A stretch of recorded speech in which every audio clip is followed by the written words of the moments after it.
Hey, this is Jerry Roberts, and this is the next part of the videos concerning communication and meaning. And we've already looked into some of the challenges that we face with noise. Now we're going to look at the challenges based on what we struggle with, the reality of meaning.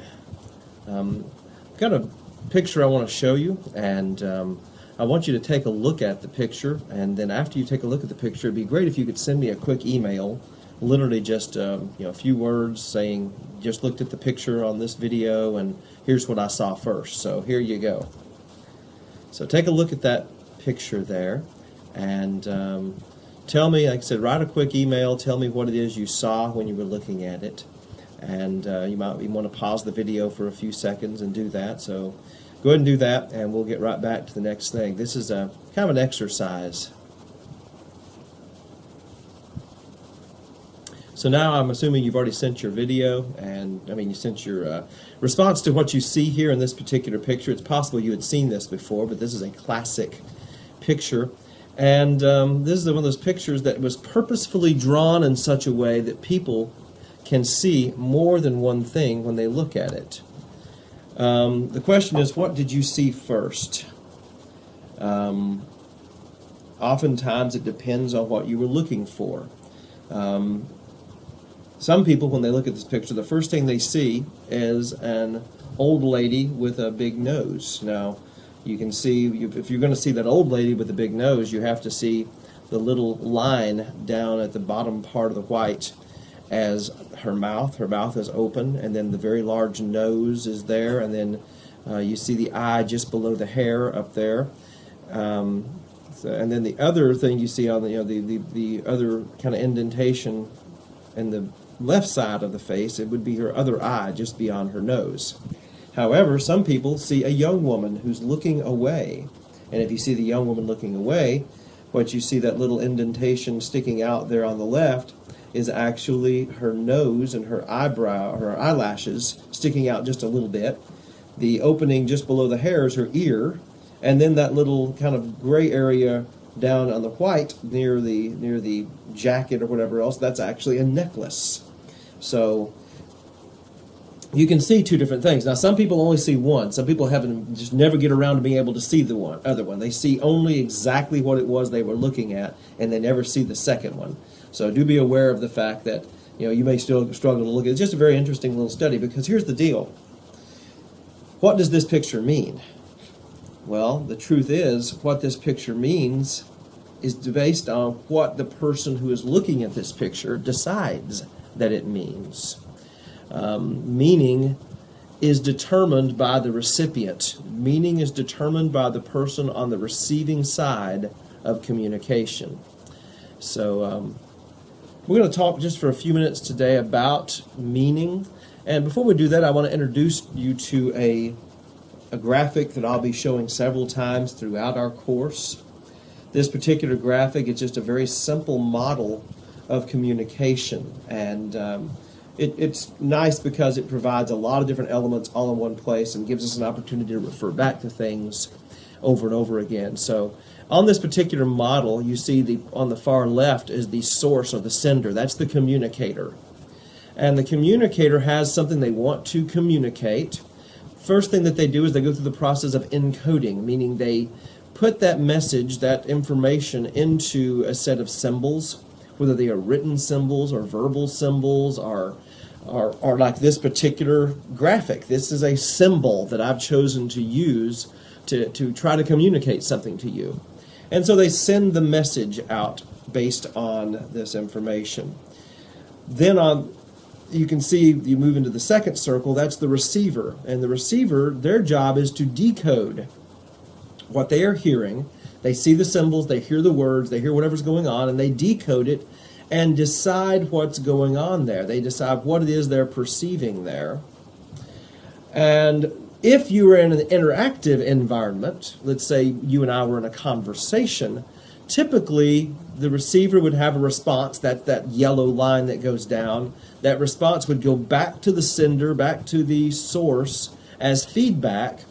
And once again, in a conversation, usually people are able to go back and forth. If I don't understand you, you don't understand me. We go back and forth. I give you feedback, you give me feedback, and we're able to come to a level of understanding. Now, in our particular setting, this is one of the challenges of distance education. If you're watching this, you don't have the opportunity to give me instant response, and I don't have the opportunity to hear or see exactly how you're responding to this. So that's one of the limitations to many of the forms of communication that we have in our day. As a matter of fact, this is one of the issues that we're facing in communication today. The whole concept of networking online, of all different sorts of digital communication, whether it is email conversations, whether it is text conversations, whether it is posts to a particular form of interactive online sources, Facebook, Pinterest, there are always new ones, so I'm not going to bother listing a bunch of them. But if you're watching this 2 or 3 years from now, you'll be going, why didn't he reference this one? Well, because that one may not have existed when I made this video. But there's always these new sites, and the challenge that we have is that the communication that goes on there does not allow for response feedback situations, and therefore leads to a lot of misunderstandings. And along with that, you can see that red area down at the bottom, that red area that's just kind of there, ever present, and then it's kind of a jiggly line that goes through there. That's noise. And we already talked about noise in our previous videos, but just to reiterate, noise is all of the things that are making it difficult to communicate. Noise may be in my environment, it may be in your environment. Right now you're watching it and someone's vacuuming down the hallway. That noise is affecting your ability to hear and understand what's going on here. Or maybe if you're a parent, you have a small child who just decided they needed to drop something on their toe. Well, believe me, you just stopped hearing what I was communicating when that happened.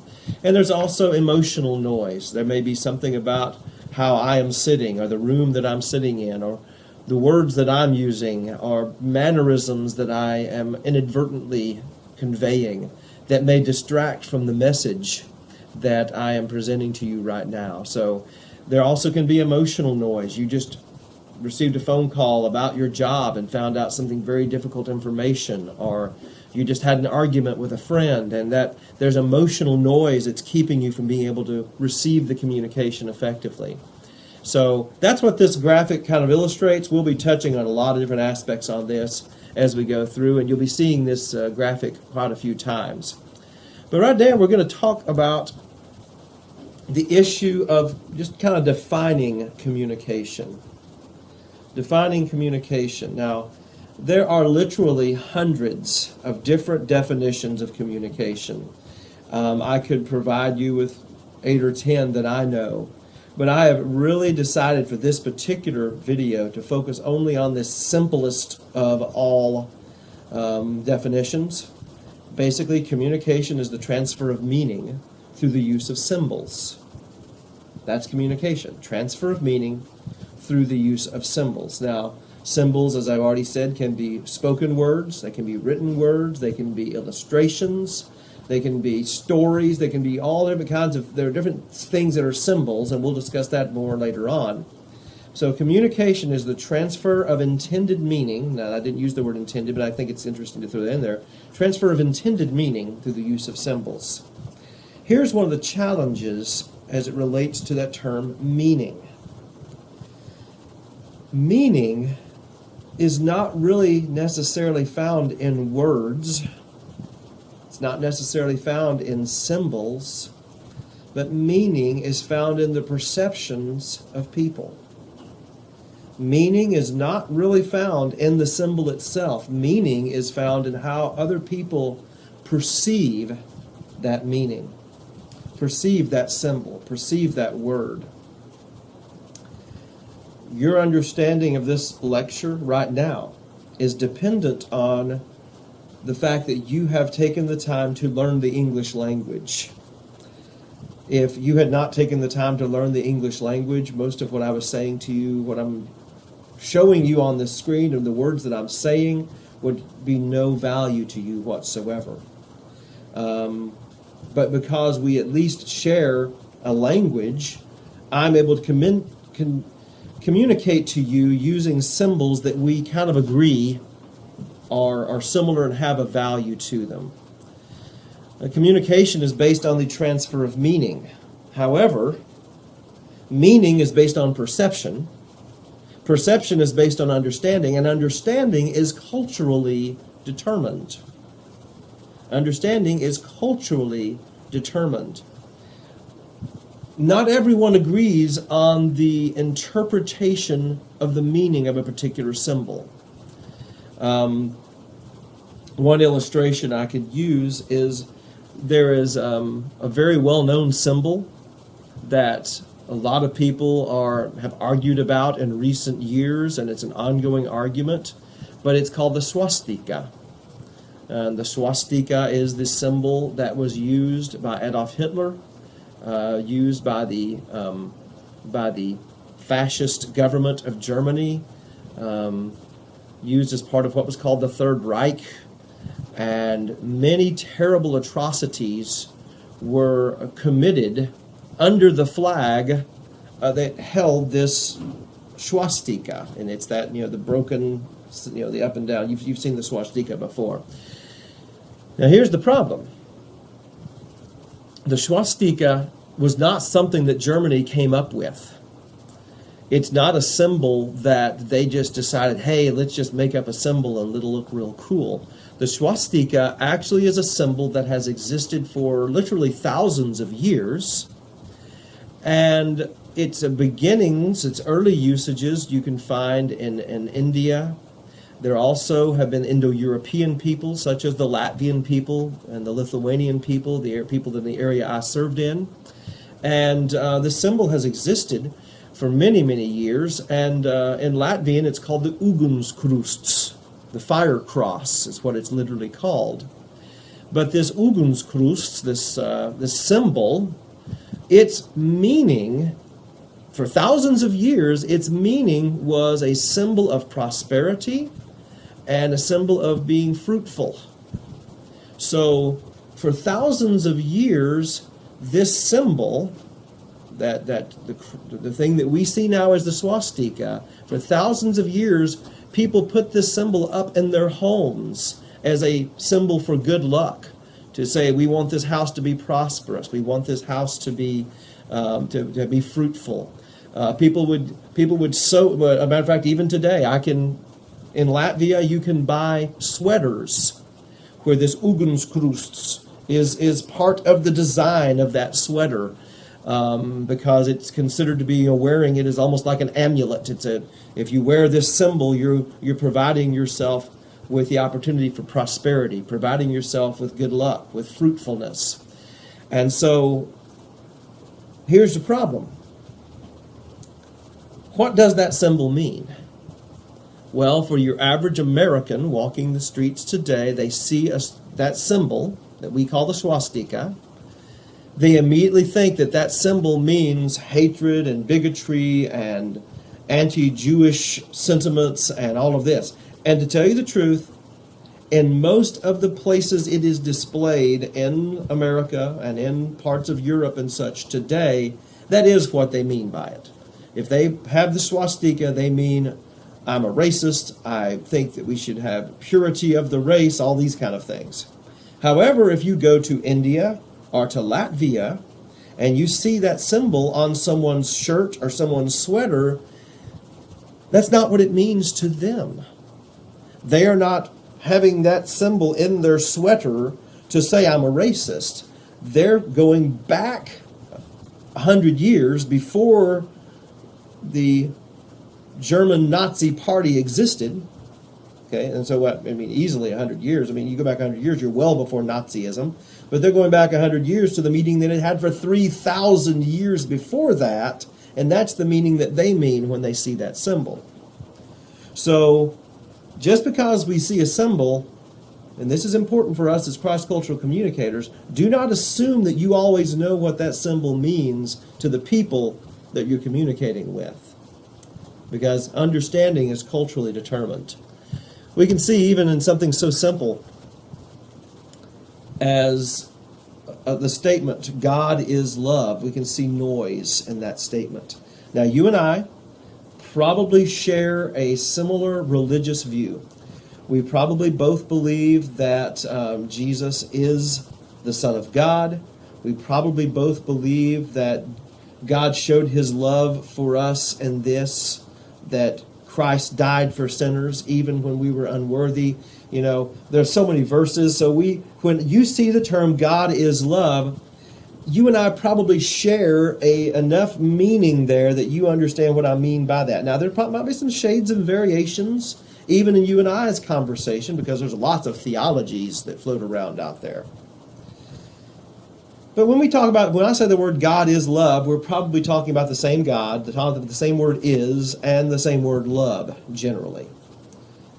But what if you're in a second or third culture, and when they hear that phrase, that gets broken down, there's noise, and you say, God, what God? Which God? In India, and the many variations that are Hinduism, there are said to be over 35 million gods and goddesses. So when you say the word God is love, they say, which God? What God are you talking about? What kind of God are you talking about? Where is this God? So even though we think it means something, there's noise in that. Is. Well, first of all, the word is a problem because not every language even uses the be verb the way we use it. So automatically there are sometimes... There are some languages that if you translated God as love, you would leave out the word is. But anyway, even if we move beyond the linguistic questions, the question is, does that mean it exists now? Does that mean it's a reality, or is it a concept? Is it something that's knowable? This is, what does is even mean? Love. What is love? What kind of love? What are the ramifications of this love? Its meaning is a lot more complicated than we allow for. Because the question we have to have is, how is it that words have meaning? How is it that symbols have meaning? What do words mean? Who decides what the meaning is? How can the source determine if the meaning decoded by the receptor is the meaning intended by the source? You can see how there's a lot going on with this concept of meaning. We'll be talking about this quite a bit more as we move on, but really more than anything, I'm trying to introduce you today to this problem. Now, I'm going to wrap up this video right now, and I'm going to wrap you up with a little assignment. Now, you will not be graded on this assignment, but this is something I would love for you to email to me. I want you to look at this particular image, and I want you to look at it, and I want you to write a short explanation of what it is you're seeing there. Write a short explanation of what it is you see when you look at this image. Now, it doesn't have to be 2 or 3 paragraphs. A sentence or two will be plenty. But tell me what it is that you see when you see this paragraph, when you see this particular picture that is drawn here. Do that before you do the next video, because at the beginning of the next video, I'm going to have some more discussion based on this particular image, and it will allow us to kind of see how you perceived this and what other meanings it could possibly have. So thanks so much, and God bless. We will be in touch with you again very soon.